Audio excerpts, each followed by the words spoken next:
CPI for the United States for February 2024 recently came out, and the year-over-year rate was 3.2%, which is higher than 3.1%. So it was hotter than expected.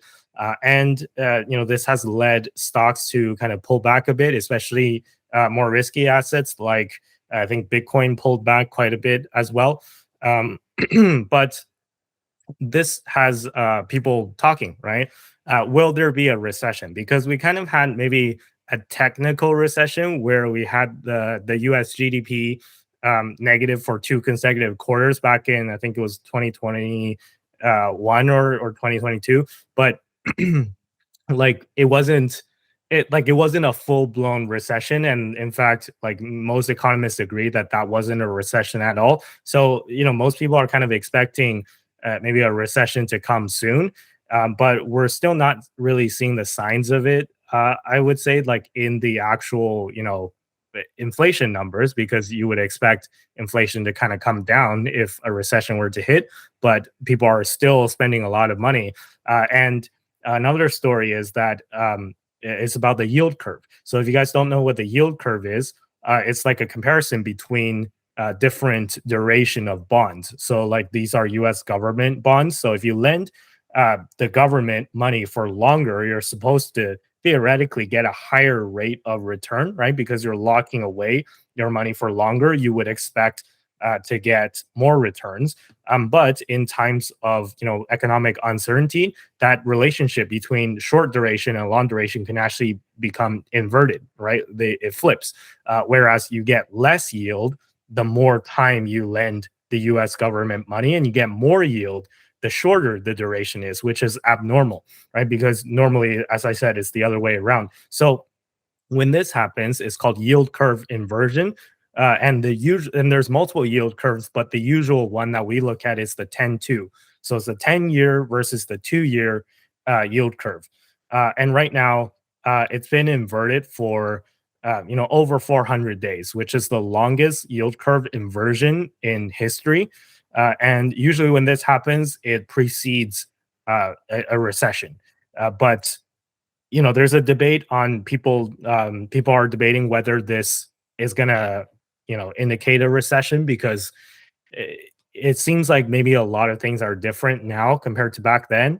But then some people are saying, don't say this time is different, because those are the most dangerous words you can say as an investor. So maybe like chances are this time is not different. So if that's the case, maybe we will get a recession. And considering how long the yield curve has been inverted for, the 10-2 I'm talking about, maybe that means we'll have a really big recession, right? Because it's been inverted for a really long time. So and there are signs of recession. At least I know these CPI numbers are for the US, but in Canada, it's kind of very similar in terms of the trajectory of the economy.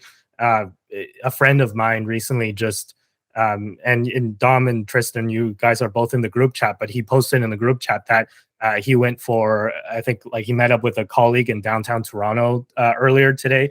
And as he was walking down the streets, there were people digging for food out of the trash bins. So, clearly there are a lot of people struggling.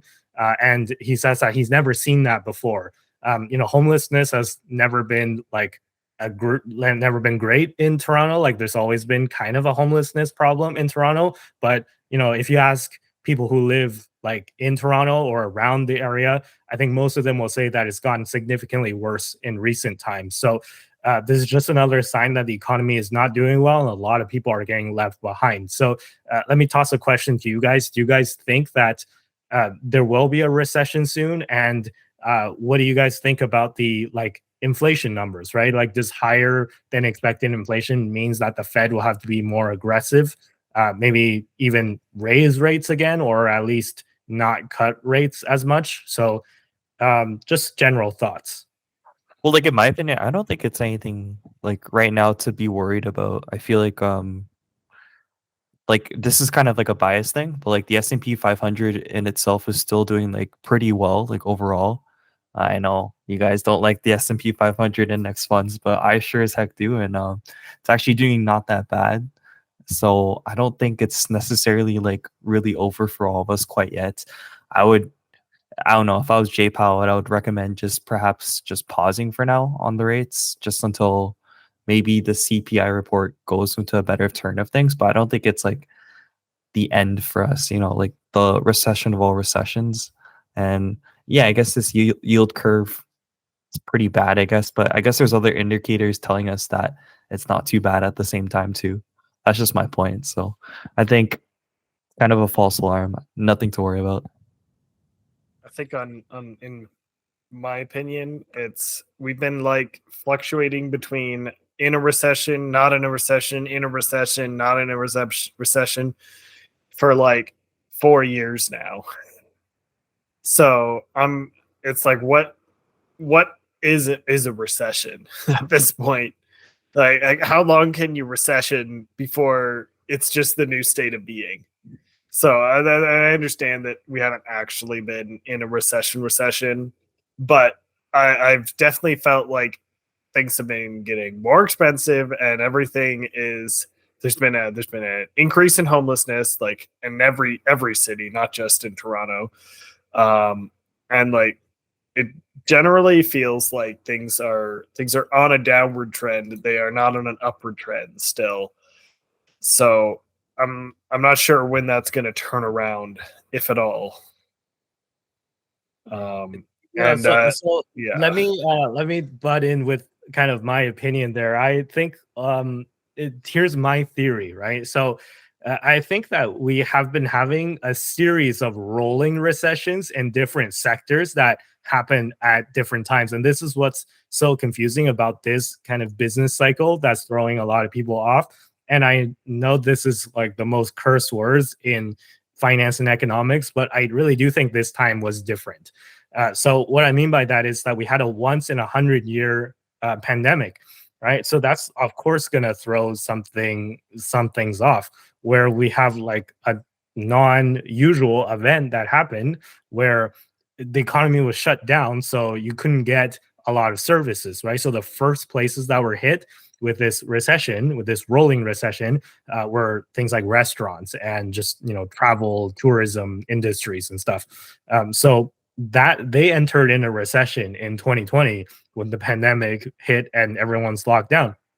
So once we start reopening, they got out of the recession, they got into the recovery phase. But then you had stuff like fintech and stuff getting hit, uh, and and that's like kind of we had a 2021 boom because the Fed printed a lot of money, but 2022 I really do feel like was one, it was crypto winter, right? So the crypto industry, even though it's a small part of the economy, it definitely got hit like really hard in 2022, and then in 2023 and up until now, I think we're starting to see like fintech getting hit, or just tech in general getting hit, right? If you look at the amount of layoffs that's been happening, I feel like if anything, the amount of layoffs in especially tech companies have been accelerating recently, right? So it's only gotten worse. So I think tech is not out of the recession yet.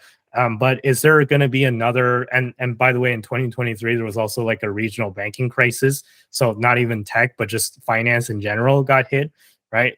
But yeah, going forward in 2024, what's the next sector that's going to be hit, right? Assuming that at some point, maybe closer to the end of this year, tech will start. It's like will stop being in a recession and will recover. Maybe there's going to be another sector that's going to get hit by the rolling recession, right? But my theory is that we've had a series of rolling recessions, and we never really had one big event like 2008 where like everything collapsed at once. But that's my theory. So sorry I cut you off, Tristan, but let me pass it back to you.